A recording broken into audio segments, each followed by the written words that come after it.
Hello and welcome back to Scottish Independence Podcasts. This week, what we've got for you is some of our favourite bits from the Independence Forum for Scotland conference, which took place in Perth a couple of weeks ago. We're calling it Sacrificing Our Heating Bills and Other Good Ideas, because that was kind of the theme of it. You'll hear from Craig Dalzell. Yes, that was his idea. So he wants to not pay his heating bill, so he's got a way of doing that.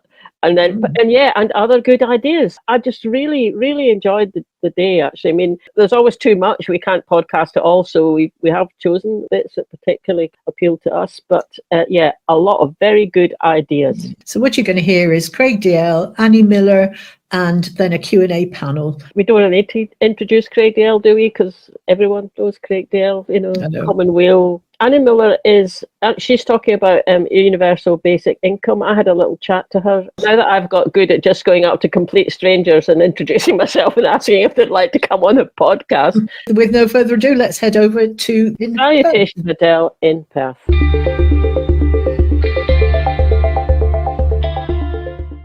So taking off that idea from William of, we don't have a wellbeing economy right now, what will it look like once we've transitioned into it? Just like to reflect that those opposing economic change often frame their opposition in terms of that change causing sacrifice. What do you have to give up to make this happen? Could be something abstract like GDP growth will make you rich. You have to give up that idea, even though GDP growth hasn't made us all rich. It could be something like, the climate transition will force you to give up all your little conveniences, as if the only way to live sustainably is by moving into the forest, gathering berries, and being robed in hemp homespun like some kind of hedge witch. Actually, that sounds like a good idea. Anyone got a forest? Sometimes it's outright conspiracy theory nonsense, like the 15-minute neighbourhood will take away your freedom to drive 45 minutes to the nearest post box if you can get past the military checkpoints at the end of your street. But what if a wellbeing economy wasn't about negative sacrifice? What if it was about fixing the things that actually are not right with the world today? So you're going to be asking over this session, what would a wellbeing economy look like? I'll throw in a few ideas, but I'll frame it through the lens of what do we have to sacrifice to get there. First, quite a small one, the daily commute. I already sacrificed that one. I have worked from home since the pandemic, and I get the privilege. I have a job that can be worked from home. More importantly, I also have a house that can be worked from. Not everyone who has the former has the latter. I'm also a homeowner. I was able to retrofit my house to add an office. Renters in Scotland often can't do that. Renters in Germany can. They're allowed to make reasonable modifications to their house like that without the landlord's permission. So maybe something we need to sacrifice is the kind of landlord lobby that holds Scotland back and builds a housing sector for their profit rather than our well-being. On the commuting side, the Scottish Government recently ditched its target of reducing car miles after being told they weren't doing anything to meet it. The extra pollution that failure will cause will sacrifice people. That is not a well-being economy. Still on houses, I'd like to sacrifice my heating bill, please. Our housing sector is also built for developer profits, so we get expensive to buy, cheap to build, crap, cold, damp homes. And we have a retrofitting strategy that puts the responsibility of fixing those homes onto you. I mentioned that retrofit I did to create an office, and actually, doing that out of my own pocket actually locked me out of public funding that came along later to retrofit the rest of my house, which is why I don't have solar panels right now. We should be treating these retrofits as a massive public works infrastructure project, rather than telling people, it's just like renovating your kitchen, isn't it? I'd like to sacrifice buying things. Probably the biggest mindset shift we've seen in society over the last 20 years or so runs like this. It used to be, I need a thing, I'll walk down to the high street and buy it. Then it shifted to, I need a thing, I'll drive out to the out-of-town retail store and buy it. Right now it's, I need a thing, I'll buy it from Amazon Prime and have someone with a crap job deliver it to me tomorrow. The next mindset shift needs to be, I need a thing, I'll walk down the high street and borrow it from the library. Yes. The Scottish Government made a promise to the 2021 Climate Assembly to deliver 75 new tool libraries around Scotland. By the end of 2024, they'd only delivered 9. The minister at the time of that promise told me personally that they knew that 75 new libraries wasn't enough to create that mindset shift, but, and I quote, they hoped that the private sector would fill the gap. Guess what? It didn't.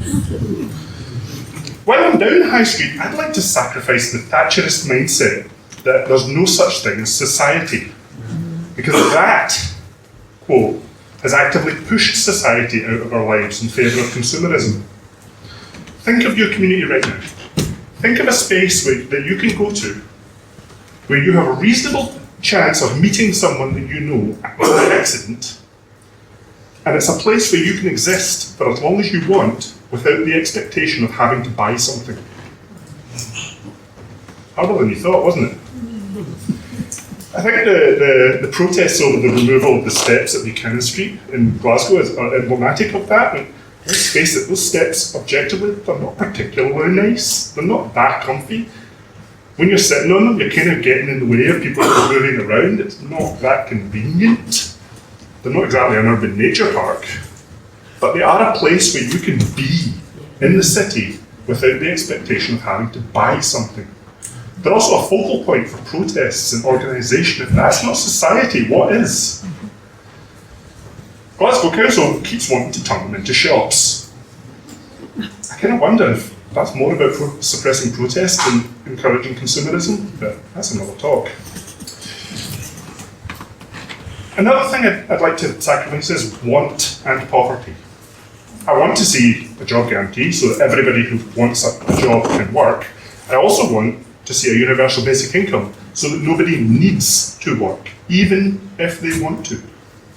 Because it's that need that keeps us poor. It's that need of having a job because you'll be destitute without one that keeps us in jobs that are low paid and have bad conditions, because if we kick up a fuss, there's always someone more desperate who can take that job from us. The rich weaponise the poor against us. And it doesn't matter where we are in that hierarchy of rich and poor, because there's always someone richer and there's always someone poorer. So that's the final thing I'd like to sacrifice while I'm creating a wellbeing economy. That idea that we're not all in this together. The idea that there are people in this world who are better than you. Whether it's by dint of magic blood and the fact that their magic hat can go around making you a commander of the British Empire. Or whether it's an over-tanned man-baby who wants to play with real-life toy soldiers on his birthday. Or whether there's any number of warlords who think that history will remember them kindly for their war crimes as they murder civilians by the score.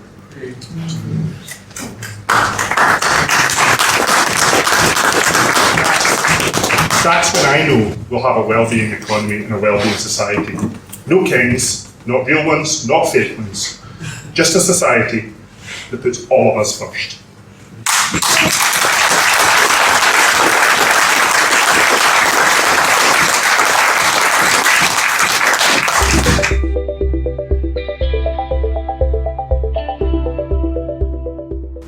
What I'm going to talk to you about today is more about the questions that are facing us.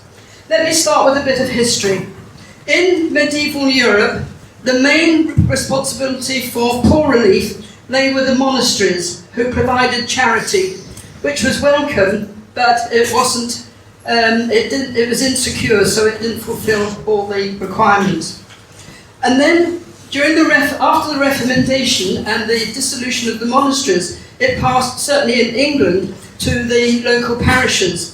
And with the Poor Law 1601, they set up workhouses or poorhouses. And there was a lot of very brutal servicing of poor people. It was really humiliating, and everyone hated the idea of being in the workhouse. This is a type of a social security called social assistance. It was moderated in 1948 under the Attlee administration, which I still think is the best administered government we've ever had in this country. And they had a social assistance scheme which was much more humane, and the administrators were encouraged to help people to claim their benefits. This has got worse over the years and is now in the form of a social assistance scheme, means-tested benefits, where the administrators get brownie points or extra marks for getting people off benefits. Not my idea of good social assistance. Now, in the meantime, during the last century and a half, local voluntary insurance schemes set up, and these were rationalised by Beveridge in the Beveridge Report of 1942, and now we have the National Assistance Act of 1946. The trouble with national insurance is that it's only for workers. It's a good thing for workers, it's a contract for workers, but it doesn't cover everyone. There are large gaps for people who don't work. In 1975 to 77, the government introduced a child benefit, and it was giving us a modest amount for each child in the country. And what was good about it is that it was a prototype for a basic income. So here we have 4 types of benefit system that we need to choose between. We have charity, which was welcome but didn't fit the bill.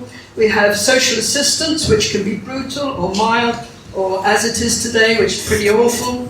And we have national insurance, which is good, but it's limited to who it accommodates.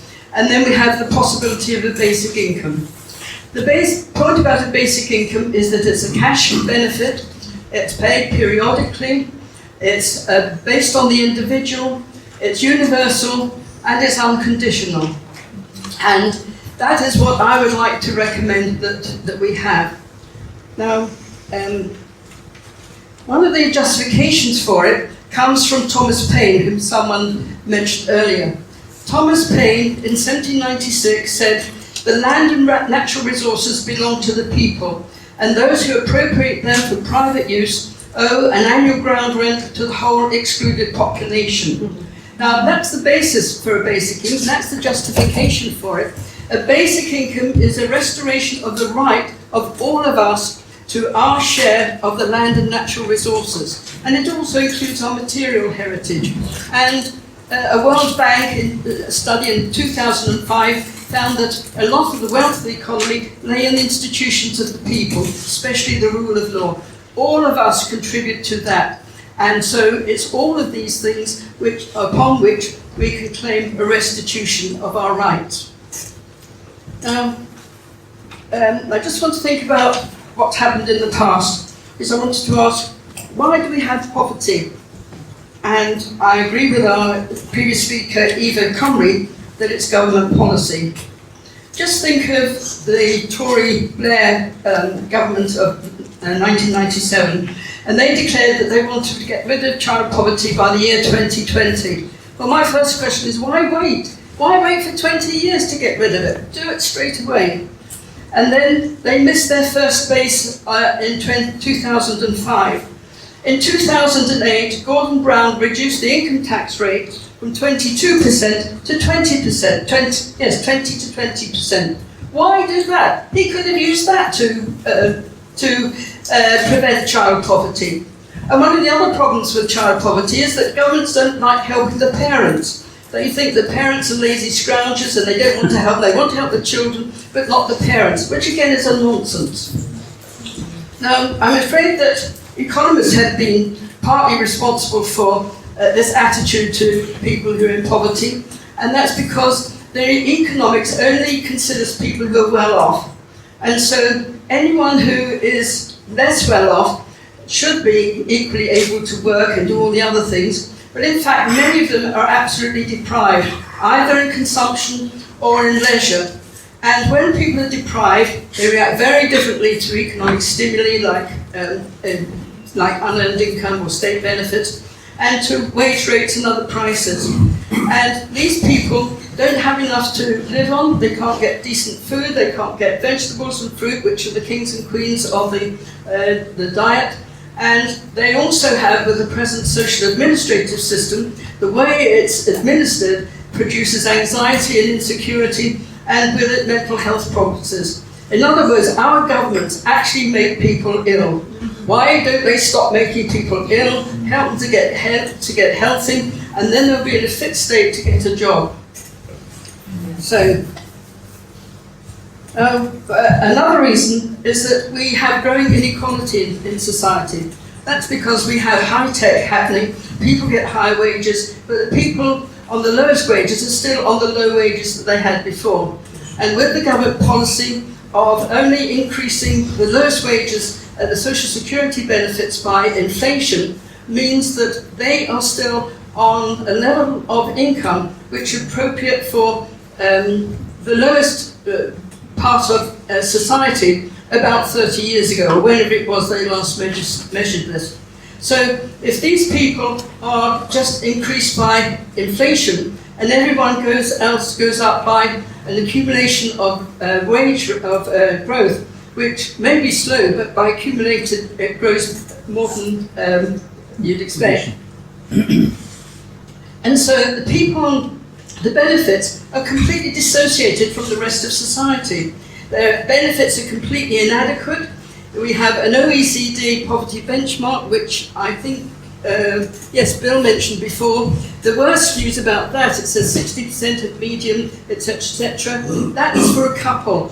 So, and then they have methods of allocating it for before housing costs are taken into account and after housing costs are taken into account. So it's even worse than that. And even then, under the current levels, people will be getting about £196 a week if they kept to the OECD or EU benefit levels. But in fact, I think the latest rate was about £96.20 or something like that, about half what they should be getting. So people are not just living at a subsistence level, they're living well below it, and no wonder they're getting fed up, no wonder they're getting ill, no wonder they have mental health issues.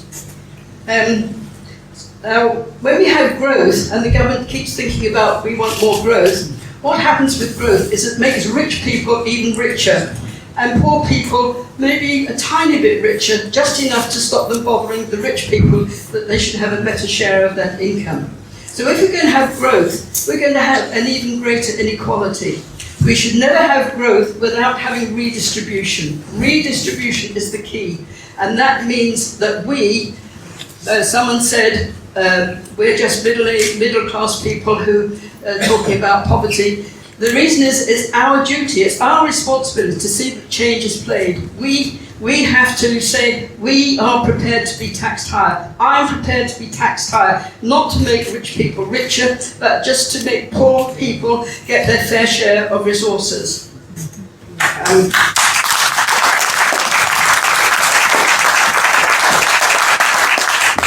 Now, you may recall that between the years 2018 and 2020, there was a feasibility of basic income study, and it was financed by £250,000 by the Scottish Government. They took a lot of analysis and everything, but they found four major problems with a basic income. The first one was Scotland doesn't have the powers to introduce the basic income or to raise the finance to pay for it.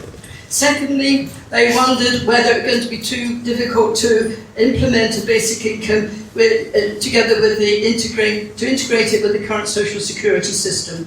Thirdly, they worried about the cost.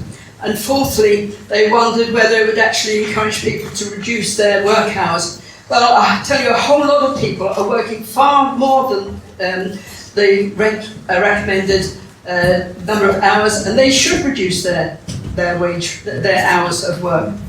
Anyway, none of the first one is insurmountable unless we get independent, roll-on independent. The others are not unduly unsurmountable, with the careful thought they can be got over. The question is, what sort of society do we want? I like the idea of liberty, equality and fraternity.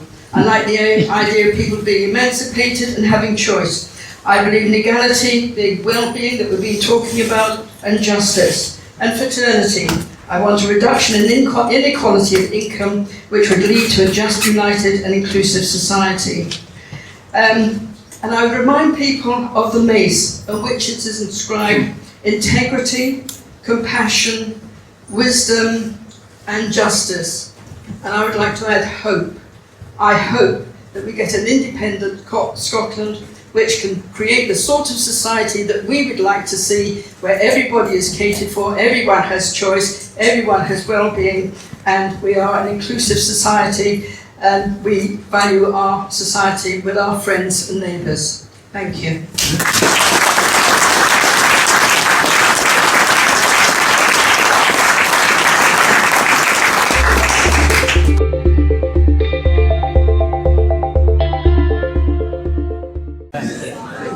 Time for our poverty and well-being economy panel. You've already been introduced to Eva Comrie and Craig DL. We also have, between Eva and Craig, we have Dave Thompson. Dave is convener of Christians for Independence, but you may remember him as an MSP, firstly for the Highlands and Islands region and then for Skye, Lochaber and Badenoch. So that is Dave. Then we have Jim Osborne. Jim was in insurance for many years. He had a 28-year career with Alliance UK in the claims division, was involved in the Yes movement in 2013-14, joined the Scottish Currency Group, which is what he's part of now, in 2020, particularly interested in pensions and the future of pension provision in an independent Scotland. So that's your panel, and I will kick off by asking the first of William's questions, and then we'll let people chip in. So the first question: what social beliefs, ethical values and standards should sit at the centre of a well-being economy framework? I think essentially it's about valuing each individual. Every individual has got talent, we just need to find it so that everybody can make a valuable contribution to our society. I don't know if anybody's ever watched the Channel 4 series The Piano, but that's a fantastic example of talent that's hidden amongst even the most people with the most broken backgrounds, and that's an inspiration, and that's a good example of how we need to find the potential in each and every one person and maximise that.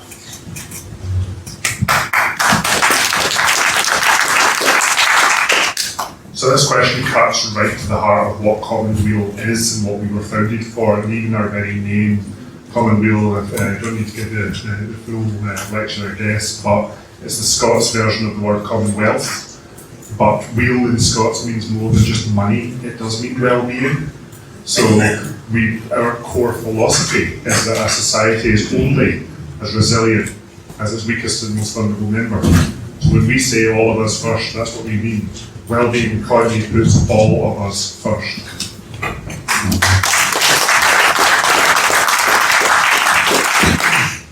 I think the thing that needs to mark out Scotland is something that's already started. The Scottish social security system, for instance, and their training of their staff, they emphasise the need to look after people, be kind to people, be humane in their dealings with people, to encourage people to claim what they are entitled to. In comparison, if you ever have the unfortunate experience of coming across the UK social security system, you'll find that almost the opposite philosophy applies. And I think that's really important, and I think it's a feather in the cap for the Scottish Government. I don't agree with everything the Scottish Government does, despite being a member of the SNP for many years until not that long ago. But on this one, they've got it right. We've got to approach these things in the right way.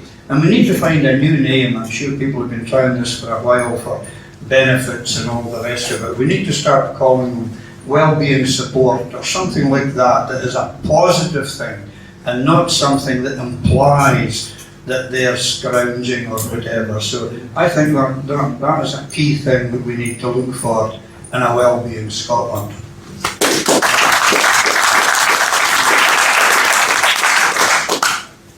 Listen to these men and listen to the views expressed today makes me want to cry with frustration when we know the potential in our country and the potential of our people to make our country exactly the Scotland that we know it can and should be.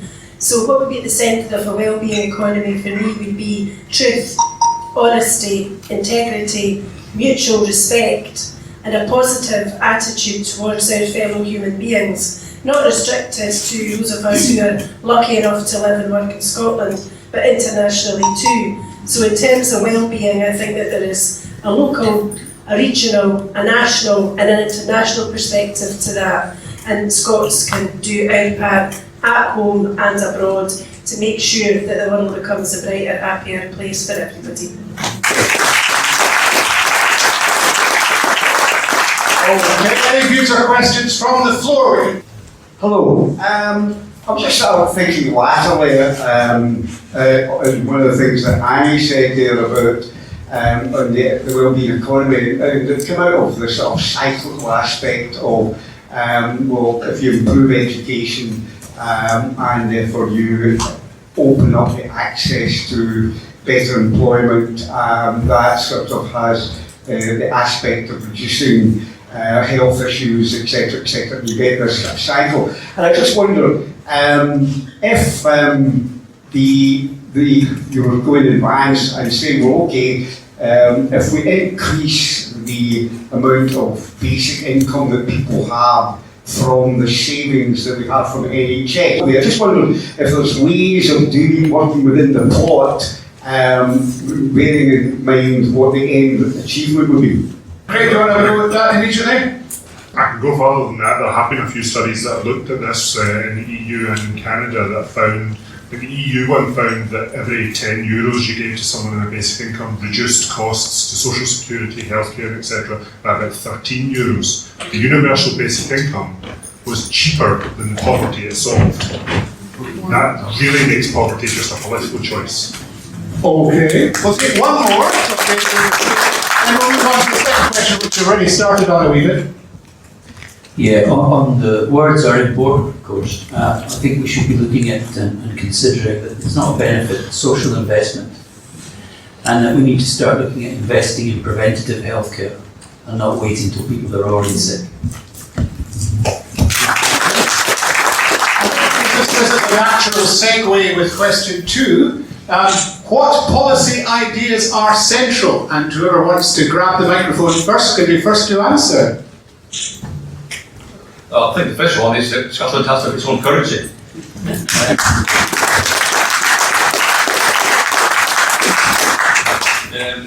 Beyond that, I think that a voluntary job guarantee scheme supported by the state is an essential policy. And this doesn't mean a kind of crude Keynesian filling potholes and digging potholes and filling them up again. It means providing state support for employment, useful employment. I mean, there are a lot of community organisations who are trying to do work at the community level, and it's all reliant on volunteers.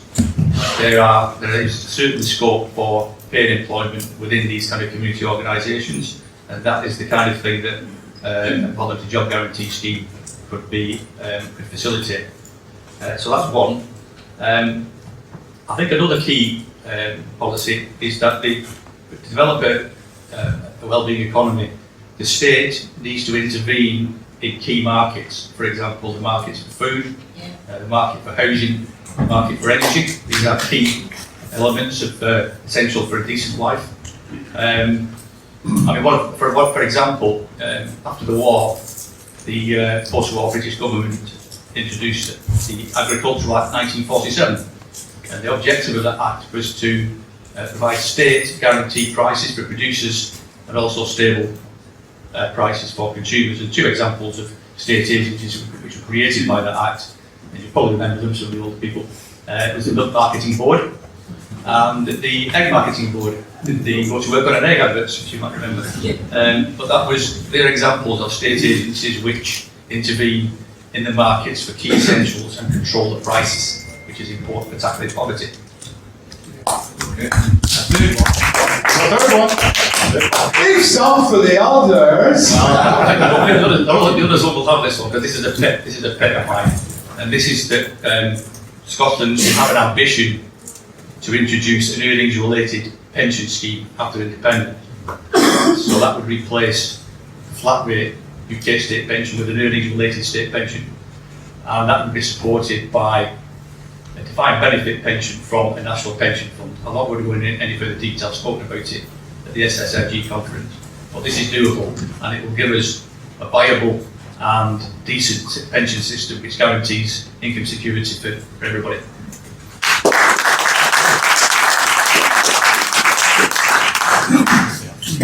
So 3 years ago, the last time someone asked me if you could have one policy, just one policy that you advocate for, what would it be? And I answered with, the Scottish Government should make new build housing standards equal to passive housing to eliminate heating bills. And about 2 months after I gave that answer, the Scottish Government announced they were going to do exactly that. We're still working out the details there, but exciting things to come. So fresh off that success, now that I've been asked the question again, want a universal basic income sufficient to cover basic needs?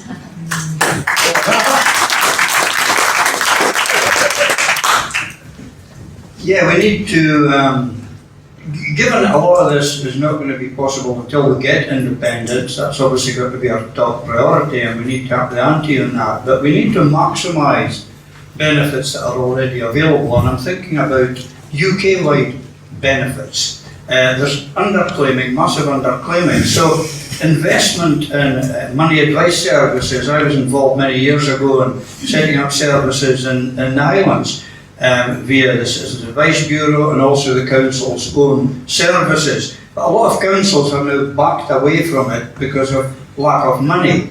Now, it's a false saving, because the more you can make sure that people are claiming what is available and they're entitled to, the better you make their lives, the better you make society, and the better well-being that these people, have. I'm here from Christians for Independence. I have a Bible called the Poverty and Justice Bible, and in that Bible, 2,000 references to poverty and justice. So at the very essence of the group that I represent is an emphasis on helping and dealing with poverty and ensuring justice for people. And that's what we've really got to do. And we need to use things in the interim to show people how much better it can be.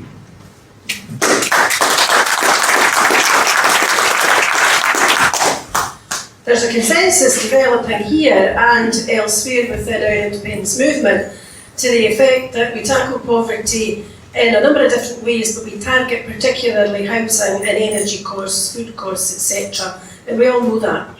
And those are the areas that we can only address appropriately when we are independent, because between now and then, we're just putting a stick and plaster on a hemorrhaging, amputated limb. So the difficulty that I see for the time being is an awful lot of this, sadly, is a pipe dream. There is much that can be done, we know, particularly relative to housing. As was mentioned earlier, there's a lot that local authorities can do in terms of fundraising, etc., to be able to facilitate that. But from my perspective, the nuts and bolts are there, provided we're independent, we harness our own resources for our own sake. But what we should never lose sight of is the desire to have an egalitarian outlook. And I was reminded earlier on, I think it was when Jim was speaking, of Jimmy Reed's famous phrase that I'll never remember the words exactly, but you know the one I mean, when he talks about walking down the dark streets in Govan and it's raining and thinking who the parents are that are sitting behind these windows up these tenements and in these closes. And that's what I feel every day in Scotland, that there are hundreds of Scots, thousands of Scots, hundreds of thousands of Scots whose potential is not realised because they don't get the life chances that they should get, because they're born into poverty, and when they get to school, their attendance isn't sufficiently regular and they're not actually able to learn the skills that they would be able to learn did they come from a stable family background. So one of my priorities would be education linked up with real, tangible social work and assistance for kids to keep them at home and stable and learning and able to make something of their own lives without descending into spirals of accommodation away from home or criminality, which often follows upon.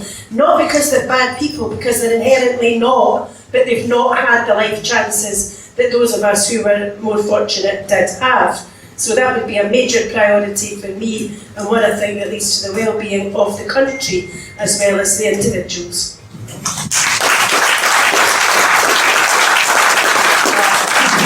There's space for probably 2 points, and then we'll move on to the next. We'll scrunch together the next 2 questions to make it easier as well. So here we go. So it's certainly true that without independence, real transformational change is not going to happen. However, if a Scottish Government within a devolved context were to pick a fight, that would encourage and possibly regrow trust in, say, my party, the Scottish National Party. Because if they pick that fight, let us say, over the housing issue, they could do that under devolution. It would test the centrists within my party. It would expose them, and it would make them uncomfortable if that were to be pushed. That's point number one. Point number two, if they took on board something like the housing initiative we were talking about earlier on, then that in itself would cause a bit of a brouhaha in the political establishment and in the mainstream media.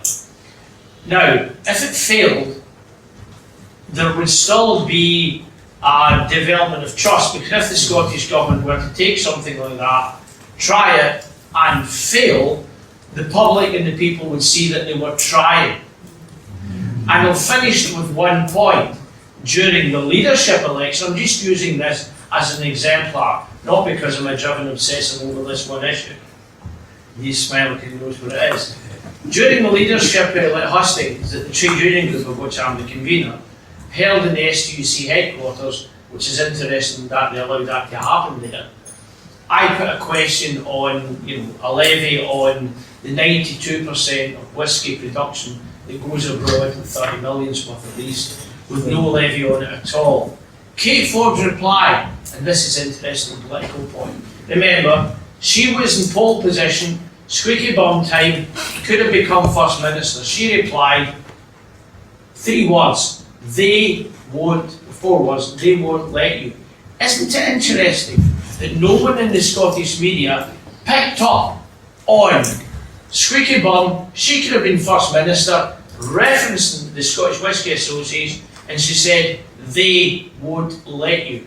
No journalist, other than the National, picked up on that point. That's a phenomenally interesting narrative that no one picked up on. Why not? And she exposed herself to that in the confidence that the media wouldn't pick it up. I've got the next one.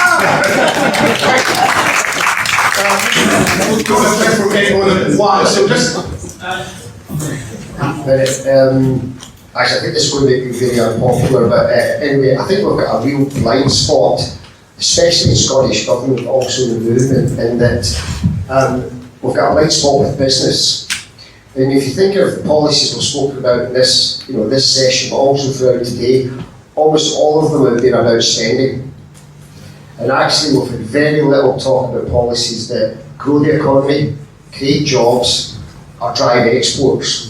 And I think we need to have, as a movement, a bit more of a refocus onto that, because it's that that's going to create the jobs, which is actually going to help us in terms of our health, our well-being, and so on. And I think we've got a blind spot. Scottish Government hasn't spoken to business in a decade, and I think that's an opportunity for the movement to start talking about it and thinking about how we can do that.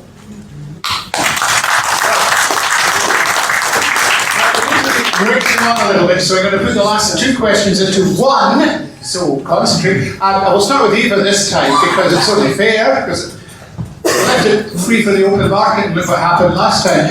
Okay, how much change will be needed, and how do we create the political and economic space in an independent Scotland to make it happen? I think Scotland needs to be governed by real people, not party politicians who are enthralled to a political leader and where their values and their judgment becomes flawed inevitably. And that's not directed at any particular individual, it's just human nature.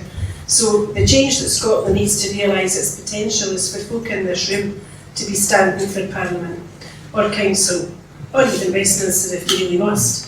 But that's what needs to happen. None of what we've spoken about today is going to come about very readily if we continue to rely on a party political structure, because there are far too many vested interests, you scratch my back, etc. We all know the gossip, you know the stuff you read in the press, some of it's true, some of it's hugely exaggerated, but there are people doing favours for each other all the time, there are little black books all over the bloody place. And that's how it works, and that is one of the main reasons why At the moment, Scotland is, to use a technical term, stuffed. And it will remain stuffed unless and until people of honesty and integrity who have a life outside politics, who are not there for the gravy, who've made their mark in the world, who might have their own business, who might have been very, very successful and are there because their heart's in it, and in their heart and their soul they know that independence is the answer. These are the people that should be leading our country, they should be leading our movement, and they would take us out of the 19th century in some respects, and they'd be firing on all cylinders well into the 21st.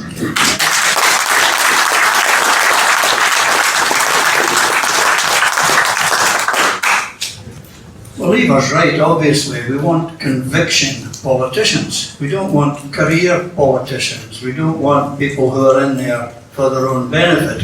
And you know, the movement and the SNP in the past was full of conviction politicians. Because back in 1965, when I joined the SNP, it wasn't for career enhancement, I can assure you, but exactly the opposite. And I did well despite that. Given I was in local government was dominated by the Labour Party. But we do need people who are going to have that strong belief that what they're doing is right. And also the nous to actually take chances, as Bill said, you know, go for something. Even if you think somebody else is going to stop you. Because in the going for it, then you actually convince people that you're sincere and you know what you want to do. And if others stop you, that's a bonus for you politically. So people need political antennae. The point about business, I absolutely agree. We need to be thinking about businesses. And my son and my wife for a while ran a wee cafe, didn't make any money. It was a bit of a disaster at the end of the day. But one thing I've always felt about small cafes and restaurants and so on is that at the moment they're hit with 20% VAT. Now I know VAT is a reserve thing, but an independent Scotland could deal with this. You shouldn't be charging small cafes and restaurants, small businesses, 20% VAT. Cafes by definition deal in food. There's no input VAT on food, so you cannot reclaim the VAT against your expenditure because there's little or no VAT expenditure. So a 5% VAT on cafes would boost millions of small businesses all over the place. That's the sort of thing. Now, we could agitate for that, we can press the government on that, and I don't know why people haven't been pushing these things. And you would end up then with lots of small family businesses, just with a few people working them, making a decent amount. And the other problem with the VAT, of course, is the threshold is quite low, and you need to have a proper sliding scale as you go into it, because if you, I'm not sure what it is now, but certainly before, once your turnover reached 70 grand, you had to pay 20% VAT. So if you earned £1 more than 70 grand, you lost 20% of the 70 grand that you'd already taken in. Absolute madness and not encouraging business. That might seem a very simple and small thing, but I think it could be a really good campaigning tool for us, and it should be introduced by the UK government. Let's push them.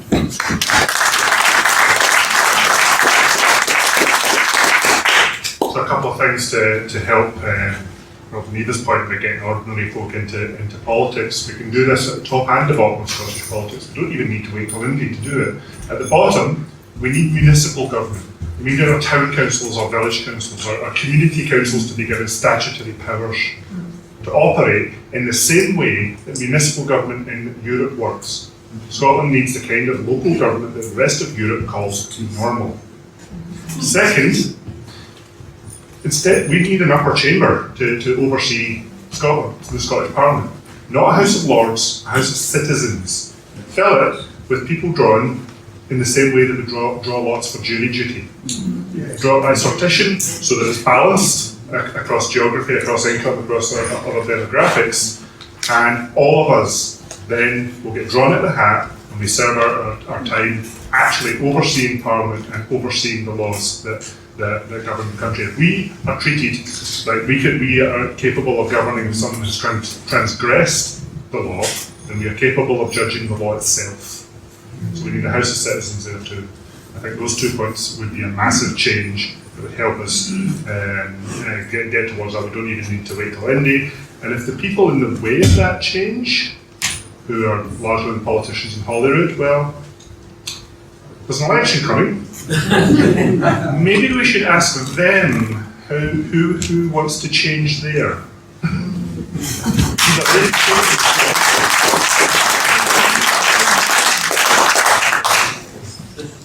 Answer the fourth question first, which is about how do we create political and economic space. I think the most important thing is that we need a written constitution, and not just a bland one, but one which enshrines fundamental socio-economic and human rights, such as the right to food, the right to energy, the right to housing, the right to a pension, the right to work, the right to a decent income, etc. If that is written into the constitution, then every post-independence government is obliged to deliver on it. So I think that will create the space. So I think that when we're talking about constitution and the road to independence, we need to include these socio-economic rights in it, and it will become the manifesto for independence. So that's the first thing. William Thompson asked a question earlier on, and he asked whether we will be further away from a wellbeing economy by the time of independence. And everybody seemed to think that it wouldn't be. I don't think that is necessarily the case, because I believe that there is scope within the devolution settlement to start laying some of the foundations. For example, and this is a practical suggestion. It's about community wealth building. Now, energy is a major source for community wealth building, either through community ownership of energy or through their participation in the community benefit funds, which are supposed to be provided by commercial wind farm developers. One of the things that this government could do is increase the demands upon developers to provide much more funds for community benefit than is currently provided for at the moment. The other thing is that communities themselves can take ownership of these assets. In Argyll and Bute, there is a consortium of local development trusts in Cowell who've formed an organisation called Cowell Community Energy, and they submitted a bid to take over the lease of the Cruachmoor wind farm in Glendalough. That was rejected by Forest and Land Scotland, which is a disgrace. But Cowell Community Energy are now applying to take ownership of the land and earn revenues from the lease to the new operator.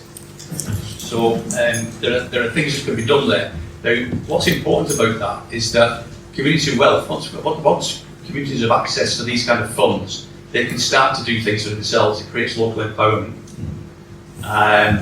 It increases local capacity and local skills, gives people who are disadvantaged, the left out and left behind, opportunities to do things.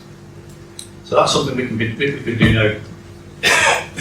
The other thing that we could do now is use the assets of our major local authority pension funds. The local authority pension fund in Scotland currently control assets of 60 billion. Very little of that is invested in Scotland. That our businesses and our economy and our infrastructure requires investment from these funds. Now, one of the things that's stopping them is what they call the law of fiduciary duty. Now, there's a very interesting development going on in the UK Parliament on this. There is a second reading of the pension schemes bill happening in Westminster in July. Now, a campaigning organisation called Share Action, together with some industry bodies, are putting an amendment to the vote in that. That amendment is designed to increase the scope of what we call fiduciary duty. Now, I don't think it will make a lot of difference to the management to defined contribution pension schemes, but it will give local authority pension schemes in Scotland greater scope to take more risk, to think in terms of investments in a more longer term fashion. After independence, I believe that one of the things that Scotland can do is create a national pension fund. And that would not only be a source of earnings-related pensions for our citizens, but it would also be a massive fund for investment in our businesses and our infrastructure. Okay. Can I just pick up on what Jim talked about there? If you've got 1 minute. Yeah, okay, very quickly. Local authority pension funds, I've got a vested interest because I have one. And they're very well managed at the moment by the local authorities. And the best thing that ever happened to me, and it gets back to your previous point, Jim, was at the age of 18, when I started working with local government, I was forced to put 6% of my pay into the pension scheme, and the council put some in as well. Now, when I was in my 20s, with 4 kids and a mortgage and all the pressures that come with it, if I'd been able to get access to that money, I would have done. I would have taken it out to help us just survive through that period. As it was, we survived. I'm still here, as you can see. But the best thing was, it was a compulsory thing, and I reaped the benefit eventually when I got my pension at the end of the day. But I would just add a wee cautionary note about taking more risk with these funds, and I do accept they could be better used in Scotland possibly. I don't know if you remember the Western Islands Council and Donald MacLeod. A friend of mine, I used to work for the Western Islands Council, and he took a risk and bankrupted the Western Islands Council. There was a huge problem with the pension funds and borrowing at very, advantageous rates. So I'd be very careful about anybody gambling with my pension fund. Okay, Jackie. Okay, thinking about some of the little things that we could do either now or come independence. The Nordic countries, and Denmark's where I've got my experience, is how they use tax incentives to get people to do the things that they want them to do and the things that they don't want them to do. So I'm thinking about how we reduce corporation tax to make sure that we've got workers on the boards. They're diverse boards that they can think beyond just the managerial class. Just some thoughts on that. We need to send people home quite soon. So what I would like to say is thank you to every member of the panel and to every member of the audience who interacted. Who didn't get the chance to interact, and I hope you all found it as fascinating a discussion as I did. And could you please put your hand together for either Comrie, Thompson,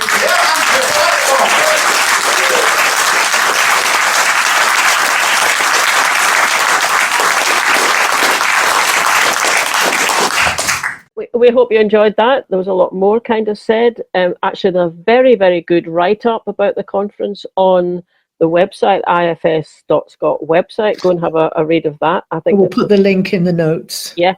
Well, we said this already, haven't we? They just kind of seem to be kind of in a stride. They're really good at, continuity. At the beginning of this one, they told us what all the updates were from the previous one. And that's so valuable, actually. It's really well organised and thought through. And as we did before, we'd issue a challenge maybe or an invitation to any of our elected representatives. Get yourself along to some of these events, because the topic of conversation you would find interesting, and I'm sure you'd be able to contribute it, but also you would take a lot away from it as well. Yeah, good. Anyway, that's it. We'll catch you later. Bye now. Thanks for listening, everybody. I hope you enjoyed that. If you want to make sure you're following us and subscribe to us, then you get notified every time we put something new out, so you don't miss anything. That would be great. Also, you can click the little bell if you're watching on YouTube. And sign up for our mailing list. You can do that from the website, and we always send one out at the beginning of each month to tell you what's happening. Last but not least, you can buy us a coffee on coffee.com.